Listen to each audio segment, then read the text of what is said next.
मैं इमरान खान हूँ। सबसे पहले तो खबर आप ले लें राणा सनाउल्लाह साहब की गिरफ्तारी के हवाले से।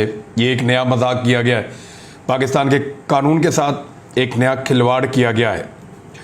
महकमा एंटी करप्शन पंजाब की दरख्वास्त पर स्पेशल जुडिशल मजिस्ट्रेट ने वफाकी वज़ीर दाखिला राणा सनाउल्लाह के नाकाबिले ज़मानत वारंट गिरफ्तारी जारी कर दिए हैं। यानी ये जो वारंट है इसमें वो ज़मानत नहीं करवा सकते पहले, और अल्टीमेटली उनकी गिरफ्तारी होगी। तर्जुमान एंटी करप्शन एस्टेब्लिशमेंट पंजाब के मुताबिक राणा सनाउल्लाह के बिला जमानत वारंट गिरफ्तारी एंटी करप्शन इंक्वायरी में हाजिर ना होने पर जारी किए गए हैं, क्योंकि वो आ ही नहीं रहे। एंटी करप्शन एस्टेब्लिशमेंट पंजाब का कहना है कि राणा सनाउल्लाह के नाकाबिले जमानत वारंट गिरफ्तारी का मुकदमा नंबर 19-20 में जारी हुए हैं। अदालत की जानिब से राणा सनाउल्लाह को गिरफ्तार करके एंटी करप्शन अदालत में पेश करने का हुक्म दिया गया है। राणा सनाउल्लाह पर कलर कहार में निजी सोसाइटी के मालिक से रिश्वत में 2 प्लॉट लेने और गैर कानूनी सोसाइटी की रजिस्ट्रेशन का इल्ज़ाम है। कलर कहार में एक सोसाइटी है, प्राइवेट बनी हुई है। राणा सनाउल्लाह साहब ने उसको जो है वो सोसाइटी को गैर कानूनी तरीके से रजिस्टर करवाया था, इल्ज़ाम ये है। और उसके बदले में उन्होंने 2 प्लॉट राणा साहब ने लिए थे। उस वक्त राणा सनाउल्लाह साहब यहाँ पे वज़ीर कानून थे पंजाब में। इस केस में बयान रिकॉर्ड कराने के लिए एंटी करप्शन हेडक्वार्टर बार बार उनको तलब किया गया। राणा साहब आते नहीं हैं, तो फिर अब उनकी नाकाबिले ज़मानत वारंट गिरफ्तारी मौजूद हैं। गिरफ्तारी के लिए टीमें तश्कील दे दी गई और टीम पहुंची इस्लामाबाद और थाना कोसार में गए। लेकिन वहां देखें क्या, वो वफाकी पुलिस ने राणा सनाउल्लाह की वारंट लेकर आने वाली एंटी करप्शन टीम को वापस भिजवा दिया। ज़राए के मुताबिक एंटी करप्शन पंजाब की टीम पुलिस की मदद लेने थाना कोसार पहुंची और वफाकी वज़ीर दाखिला के वारंट से आगाह किया, जिस पर पुलिस हुकाम ने मौक़िफ़ अपनाया कि राणा सनाउल्लाह थाना कोसार की हदूद में नहीं रहते। ज़राए का कहना है कि एंटी करप्शन की टीम में 4 अफसरान शामिल थे, जिन्हें वफाकी पुलिस ने वापस भेज दिया है। और वहाँ पे जर्नलिस्ट उनका मजाक भी उड़ाते रहे, उनके साथ हंसी मजाक भी करते रहे। तो एक्चुअली कानून के ऊपर ठट्ठे उड़ाए जा रहे थे। यहाँ ताकतवर कब गिरफ्तार हुआ है? ख़ास तौर पर वो ताकतवर जिसके एस्टेब्लिशमेंट के साथ ताल्लुकात हों।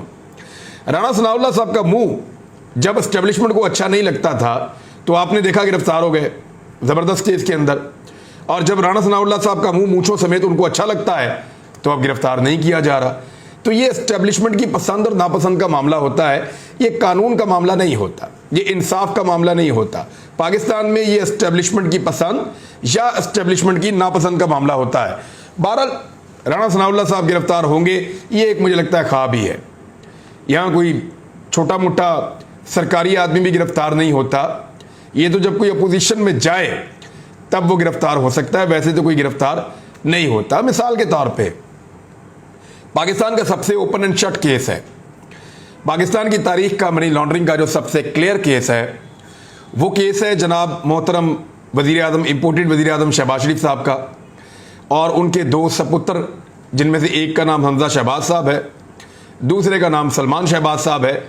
इन दोनों का और फिर इनके बहुत सारे लोगों का ये केस ये बताता है कि इनके मुलाजमीन के अकाउंटों में से, वो मुलाजमीन जिनको मोटरसाइकिल में पेट्रोल डलवाने के लिए भी दिक्कत होती है, उनके अकाउंटों में से अरबों रुपए बरामद हुए। किसी की 15,000 तनख्वाह है, किसी की 25,000 तनख्वाह है, किसी की 20,000 तनख्वाह है। अरबों रुपए उनके अकाउंटों में आ रहे हैं और जा रहे हैं। तो ये केस सबसे ओपन एंड शट केस था। बहुत सारे शवाहिद, गवाहियाँ, सबूत सारे मौजूद थे, डॉक्यूमेंट्री एविडेंसेस भी मौजूद थे। लेकिन उसके बावजूद जब से ये दोनों बाप बेटा हुकूमत में आए तब से लेकर अब तक ये केस लगातार नीचे जा रहा है। राणा सनाउल्लाह साहब के कंट्रोल में जो FIA है वो FIA अब कारनामा दिखा रही है और उस FIA के कारनामे के मुताबिक अब रिलीफ का अमल शुरू हो चुका है। FIA ने इस केस को इतना कमज़ोर बना दिया है कि अब यहाँ पे ऐसा लगता है कि बाइज्जत बरी कर दिया जाएगा इन दोनों बेटे और बाप को। और उसके बाद एक और केस के अंदर ये सुरखरू करार पाएंगे। इसमें आपको याद होगा कि मकसूद चपड़ासी जो है उनका इंतकाल हो गया था हार्ट अटैक से। आपको याद होगा इस केस के जो हेड ऑफिसर थे डॉक्टर रिजवान FIA के, उनका भी इंतकाल हो गया था हार्ट अटैक से।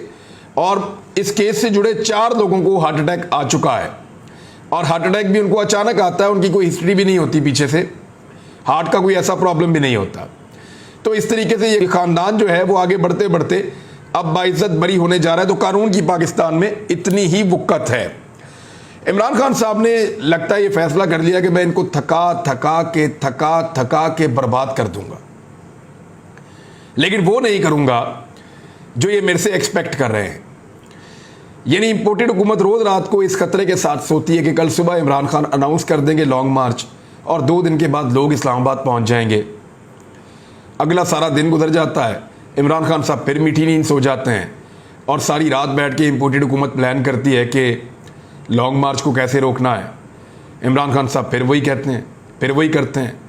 तो एक आसाब की लड़ाई है जिसमें थका दिया इमरान खान साहब ने ना सिर्फ अपने मुखालिफिन को बल्कि अपने हमायतियों को भी, अपनी पॉलिटिकल पार्टी को, अपने वर्कर्स तक को उन्होंने थका दिया है।